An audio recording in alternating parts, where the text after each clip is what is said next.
Telecom industry ఏదైతే ఉందో అది రీఛార్జ్ల పేరు మీద 28 డేస్ అని చెప్పేసి లాస్ట్ 31 డేస్కి ఉన్నది, 30 డేస్కి ఉన్నది, 2-3 డేస్ని కట్ చేయడం, దీన్ని అయినా క్వశ్చన్ చేసిండు. అట్లనే డబ్బా ఫోన్లలో ఉండే సిమ్కి నెట్ లేకపోతే, రీఛార్జ్ లేకపోతే మీరెవ్వరు కాలింగ్ ఇన్కమింగ్ కానీ అవుట్ గోయింగ్ కానీ కట్ చేయడానికి? మీకేం రైట్ ఉంది? ఆయన ఫోను ఆయన సిమ్, మీరెవరు ఆపడానికి అని చెప్పి క్వశ్చన్ చేయడమే. కానీ ఎయిర్పోర్ట్స్లో మిడిల్ క్లాస్ ఫ్యామిలీ ఎయిర్పోర్ట్స్కి పోయి ఏదైనా ట్రావెలింగ్ చేయాలి ఎమర్జెన్సీలో అన్నప్పుడు అక్కడ ఆగి కనీసం ఒక టీ తాగుదామంటే 200 నుంచి 400 రూపీస్ దాకా పెట్టిండ్రు. అది 10 రూపీస్కి వచ్చింది, అంతెందుకు చేస్తున్నారా అని చెప్పి క్వశ్చన్ చేయడం. కానీ గ్రౌండ్ లెవెల్ రియాలిటీస్ని రాజ్యసభకు తీసుకెళ్ళి అక్కడ మాట్లాడి వాటిని సొల్యూషన్స్ తీసుకొచ్చి ఇంప్లిమెంటేషన్ తీసుకొస్తున్నాడు గ్రౌండ్ లెవెల్ నుంచి వెళ్ళి. అండ్ మిడిల్ క్లాస్ వాళ్ళకి ఈయన మాట్లాడిన మాటలు కానీ లేకపోతే ఈయన మిడిల్ క్లాస్ ఫ్యామిలీకి తీసుకున్న స్టాండ్ కానీ అందరికి నచ్చి ఈయనకి అందరు సపోర్ట్ చేయడం కూడా స్టార్ట్ చేసిండ్రు. ఆయన గురించి వెళ్ళి తెలియనోళ్ళు కూడా తెలుసుకొని మరీ సోషల్ మీడియాలో ఆయనకు స్టాండ్ తీసుకోవడం స్టార్ట్ చేసిండ్రు. ఆయనకు స్టాండ్ తీసుకోవాలా ఉండాలి, ఇట్లాంటి ఆయన కదా రాజ్యసభలో ఉంటే మా బాధలు అనేవి అక్కడ కనిపిస్తాయి, అక్కడ వినిపిస్తాయి, అప్పుడే కదా మాకు నిజమైన సొల్యూషన్స్ దొరుకుతాయి అని కూడా పబ్లిక్ వ్యూ కూడా అంత స్ట్రాంగ్గా ఆయన పైన పెట్టిండ్రు. నమస్తే, వెల్కమ్ టు చిత్రగుప్త్. రాఘవ్ చెద్దా ఈయనే ఈ మధ్యలో మన సోషల్ మీడియా ఏ ప్లాట్ఫామ్ చూసుకున్నా కూడా ఘోరంగా ట్రెండింగ్లోకి వచ్చేసిండు. అసలు ఈయన ఎవరు, ఎందుకు ఇంత ట్రెండింగ్కి తీసుకొచ్చిండ్రు? పీపుల్స్ లీడర్ అని కూడా అనొచ్చు, మిడిల్ క్లాస్ లీడర్ అని కూడా ఈయన అనొచ్చు. ఎందుకంటే ఎవ్వరు ఇప్పటి వరకు ఏ లీడర్ కానీ ఏ పొలిటీషియన్ కానీ క్వశ్చన్ చెయ్యని పబ్లిక్కి స్టాండ్ తీసుకొని, స్పెషల్గా మిడిల్ క్లాస్ పీపుల్కి స్టాండ్ తీసుకొని చేసిన క్వశ్చన్స్ అనేటివి ఈయనని ఇంత ఫేమస్ చేసినాయని కూడా చెప్పొచ్చు. ఎగ్జాంపుల్, టెలికాం ఇండస్ట్రీ ఏదైతే ఉందో అది రీఛార్జ్ల పేరు మీద 28 డేస్ అని చెప్పేసి లాస్ట్ 31 డేస్కి ఉన్నది, 30 డేస్కి ఉన్నది, 2-3 డేస్ని కట్ చేయడం, దీన్ని అయినా క్వశ్చన్ చేసిండు. అట్లనే డబ్బా ఫోన్లలో ఉండే సిమ్కి నెట్ లేకపోతే, రీఛార్జ్ లేకపోతే మీరెవ్వరు కాలింగ్ ఇన్కమింగ్ కానీ అవుట్ గోయింగ్ కానీ కట్ చేయడానికి? మీకేం రైట్ ఉంది? ఆయన ఫోను ఆయన సిమ్, మీరెవరు ఆపడానికి అని చెప్పి క్వశ్చన్ చేయడమే. కానీ ఇంకా ఎయిర్పోర్ట్స్లో మిడిల్ క్లాస్ ఫ్యామిలీ ఎయిర్పోర్ట్స్కి పోయి ఏదైనా ట్రావెలింగ్ చేయాలి ఎమర్జెన్సీలో అన్నప్పుడు అక్కడ ఆగి కనీసం ఒక టీ తాగుదామంటే 200 నుంచి 400 రూపీస్ దాకా పెట్టిండ్రు. అది 10 రూపీస్కి వచ్చింది, అంతెందుకు చేస్తున్నారా అని చెప్పి క్వశ్చన్ చేయడం. కానీ ఈయన క్వశ్చన్ చేయడం వల్ల రాజ్యసభలో ఆ బిల్స్ని కూడా పాస్ చేద్దాం, దీనిపైన డిస్కస్ చేయాల్సిందే, ఈ బిల్స్ని పాస్ చేయాల్సిందే అని వేరే లీడర్స్ కూడా సపోర్ట్ చేసిండ్రు. సో సడన్గా ఈయనని ఆమ్ ఆద్మీ పార్టీ నుంచి వెళ్ళి బయటకు ఎందుకు తీసేసిండ్రు? ఇది తీయడానికి రీజన్స్ ఏంటి అని అంటే, ఇంతకుముందు ఆమ్ ఆద్మీ పార్టీ అంటే లిక్కర్ స్కామ్లో వెళ్ళి బయటకు వచ్చిన అరవింద్ కేజ్రీవాల్ కానీ, లేదా ఆయన లోపలికి వెళ్ళినప్పుడు ఆ ప్లేస్ని లీడ్ చేసిన అతిషి కానీ, వీళ్ళిద్దరిని తప్పిస్తే ఆమ్ ఆద్మీ పార్టీలో మనకు వెల్ నోన్ లీడర్ అనేవారు లేరు. ఇన్ కేస్ పంజాబ్ సైడ్ నుంచి వెళ్ళి తీసుకుంటే ఆ సీఎం క్యాండిడేట్ తప్పిస్తే ఇంకెవరు తెలియదు. అట్లాంటిది పంజాబ్ నుంచి వెళ్ళి వచ్చి రాజ్యసభలో కూర్చొని ఇన్స్టాగ్రామ్ అండ్ ఆల్ సోషల్ మీడియాస్లో ఒక ఊపి ఒక నేమ్ని క్రియేట్ చేసిన లీడర్ రాఘవ్ చెద్దా. బికాస్ ఆయన చేసిన క్వశ్చన్స్ అన్ని పబ్లిక్కి రిలేటెడ్, పొలిటీషియన్కి సపోర్ట్ చేసేటి కావు. అయితే ఈయనకి ఫేమ్ రావడం వల్లనో లేకపోతే ఈయన బీజేపీకి క్వశ్చన్ చేయలేదు అనుకుంటూ ఒక బ్లేమ్ వేసేసి ఆయనని ఆమ్ ఆద్మీ పార్టీ నుంచి వెళ్ళి తీసేసిండ్రు. ఇప్పుడున్న సిచ్యువేషన్లో బీజేపీకి ఇది ఎంతవరకు ప్లస్ అవుతుంది? లైక్ రాఘవ్ చెద్దా అండ్ వాళ్ళ వైఫ్ పరిణీత చోప్రా యాక్టర్, వాళ్ళిద్దరూ కలిసి ఇన్ కేస్ బీజేపీలోకి జాయిన్ అయితే పంజాబ్లో ఇప్పటి వరకు పొత్తులో గెలిచిన బీజేపీ వన్ సైడ్గా గెలిచే చాయిసెస్ మాత్రం కనిపిస్తున్నాయి.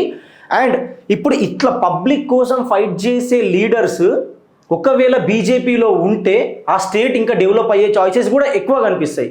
ఎందుకంటే ఈయన నాన్ కరప్టెడ్ లాగా కనిపిస్తున్నాడు, at the same time ground level realities మాట్లాడుతున్నాడు. దానికోసం ఈయనకి ఇంత ఫేమ్ కూడా వచ్చింది. వీళ్ళిద్దరు కపుల్స్ కలిసి దీంట్లోకి వస్తే పంజాబ్లో ఒకవేళ బీజేపీ గెలుస్తే కంపల్సరీ ఈయనకి సీఎం క్యాండిడేట్ ఇచ్చే అంత చాయిసెస్ కూడా ఉన్నాయి. అవును, మరి రాఘవ్ చెద్దాని బీజేపీ ఎందుకు తీసుకోవాలి అని అంటే, నార్త్లో మ్యాక్సిమం స్టేట్స్ అన్ని కవర్ చేసింది గెలిచింది బీజేపీయే, పంజాబ్లో తప్పించి. అక్కడ పంజాబ్లో అయినా ఢిల్లీలో అయినా ఇంతకుముందు 2 ప్లేస్లలో ఆప్ అనేది ఆమ్ ఆద్మీ పార్టీ అనేది రూల్ చేసింది. ఇప్పుడు ఢిల్లీ కూడా మన బీజేపీ కొట్టేసుకొని వచ్చేసింది. ఇప్పుడు ఇన్ కేస్ రాఘవ్ చెద్దాని కనుక బీజేపీలోకి తీసుకుంటే పంజాబ్ని కూడా క్లీన్ స్వీప్ చేసే అవకాశాలు ఎక్కువ ఉన్నాయి. ఎట్ ద సేమ్ టైం ఇప్పటి వరకు ఓవరాల్ ఇండియాలో 21 స్టేట్స్లో రూలింగ్ అయింది. ఇప్పుడు ఇది గెలిస్తే 22 అవుతుంది. అండ్ వెస్ట్ బెంగాల్ కొడితే 23 స్టేట్స్. సో డబల్ ఇంజన్ సర్కార్ ఉన్న స్టేట్స్ కానీ లేదా డబుల్ ఇంజన్ సర్కార్ ఉన్న గవర్నమెంట్స్లో కానీ డెవలప్మెంట్ అనేది చాలా ఎక్కువ అయ్యే అవకాశాలు ఉంటాయి. At the same time funds అనేవి తొందరగా రావచ్చు అండ్ డెవలప్మెంట్ అనేది కూడా తొందరగా జరగచ్చు. అండ్ చాలా ప్లేసెస్ కూడా ఉన్నాయి. లైక్ మనం ఇప్పుడు ఢిల్లీ నుంచి వెళ్ళి చూసుకున్నా, యూపీ చూసుకున్నా, ఈ వేరే వేరే ప్లేసెస్ ఎక్కడ చూసుకున్నా కూడా the ruling parties double engine సర్కార్లో తొందరగా డెవలప్ అయినాయి మనకు కనిపిస్తున్నాయి. ఆమ్ ఆద్మీ లీడర్ అతిషి ఒక మాట అంటే తను మాటల్లో చెప్పింది ఏంటంటే రాఘవ్ చెద్దాకి బీజేపీతోని మంచి కనెక్షన్స్ కూడా ఉన్నాయి, అందుకనే ఆయన రాజ్యసభలో బీజేపీకి యాంటీగా మాట్లాడలేకపోతున్నాడు, అందుకోసం మేము తీసినాము అని అంటుంది. ఇన్ కేస్ బీజేపీ రాఘవ్ చెద్దాని తీసుకున్నా ఇప్పుడు అడ్వాంటేజ్ ఏముంటుంది అంటే వచ్చే ఎలక్షన్స్ 2027లో ఫిబ్రవరిలో వచ్చే ఎలక్షన్స్లో రాఘవ్ చెద్దా కానీ ఒకవేళ బీజేపీలోకి వస్తే పంజాబ్లో క్లీన్ స్వీప్ చేసే అవకాశాలు ఎక్కువ కూడా ఉన్నాయి. అండ్ ఈయన ఇప్పటి వరకు ఈయనని అందరూ ఒక ఆల్ ఓవర్ ఇండియా ఈయనని గుర్తుపడుతుంది అని అంటే ఆయన ఏదో రాజ్యసభలో ఒక ఎంపీగా కాకుండా పీపుల్ గ్రౌండ్ లెవెల్ రియాలిటీస్ని రాజ్యసభకు తీసుకెళ్ళి అక్కడ మాట్లాడి వాటిని సొల్యూషన్స్ తీసుకొచ్చి ఇంప్లిమెంటేషన్ తీసుకొస్తున్నాడు గ్రౌండ్ లెవెల్ నుంచి వెళ్ళి. అండ్ మిడిల్ క్లాసులకి ఈయన మాట్లాడిన మాటలు కానీ లేకపోతే ఈయన మిడిల్ క్లాస్ ఫ్యామిలీకి తీసుకున్న స్టాండ్ కానీ అందరికి నచ్చి ఈయనకి అందరు సపోర్ట్ చేయడం కూడా స్టార్ట్ చేసిండ్రు. ఎప్పుడైతే రాఘవ్ చెద్దాని ఆమ్ ఆద్మీ పార్టీ వాళ్ళ పార్టీ నుంచి వెళ్ళి తీసేసిందో, రాజ్యసభ నుంచి వెళ్ళి పక్కకి జరిపేసిందో, అప్పుడు ఆయన గురించి వెళ్ళి తెలియనోళ్ళు కూడా తెలుసుకొని మరీ సోషల్ మీడియాలో ఆయనకు స్టాండ్ తీసుకోవడం స్టార్ట్ చేసిండ్రు. ఆయనకు స్టాండ్ తీసుకోవాలా ఇట్లాంటి ఆయన కదా రాజ్యసభలో ఉంటే మా బాధలు అనేటివి అక్కడ కనిపిస్తాయి, అక్కడ వినిపిస్తాయి, అప్పుడే కదా మాకు నిజమైన సొల్యూషన్స్ దొరుకుతాయి అని కూడా పబ్లిక్ వ్యూ కూడా అంత స్ట్రాంగ్గా ఆయన పైన పెట్టిండ్రు.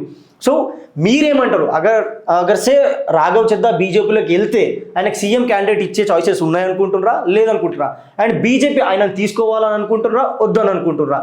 అసలు ఆయన నెక్స్ట్ స్టెప్ ఎట్లుండాలని మీరు ఎక్స్పెక్ట్ చేస్తుందో కింద కమెంట్లో పెట్టండి. వీలైతే మేము వాటికి రెస్పాండ్ అయ్యే ప్రయత్నం కూడా చేస్తాం. రీసెంట్గా జరిగిన సర్వేలో పిఎం క్యాండిడేట్గా ఎవరైనా అర్హులు ఉన్నారా అని వాళ్ళు సర్వే చేస్తే అందరికీ మోడీ తర్వాత యోగి అట్లాంటి ఎవరైతే అనుకుంటారో దాంట్లో అట్లాంటి కేటగిరీలో ఉన్న ఒక మెంబర్ రాఘవ్ చెద్దా కూడా ఉన్నారు. సో ఆయనకి ఆ లెవెల్లో పబ్లిక్ ఇంట్రెస్ట్ చూపిస్తున్నారు అని అంటే ఆయన బీజేపీకి వస్తే వన్ సైడ్గా పంజాబ్ని కొట్టుకెళ్ళిపోతాడు అనేది మాత్రం కన్ఫామ్గా అందరూ చెప్తున్నారు. అండ్ ఇట్లాంటి పర్సన్ని ఏ పార్టీ అయినా తొందరగా తీసుకొని బీజేపీ వీలైనంత తొందరగా ఆయనని తీసేసుకొని ఆయనకంటూ ఒక స్పెషల్ రోల్ ఇచ్చి చేస్తే నెక్స్ట్ పంజాబ్లో బీజేపీ గవర్నమెంట్ ఫామ్ చేసే ఛాయిసెస్ ఎక్కువగా ఉన్నాయి. Thank you. జై హింద్, జై భారత్.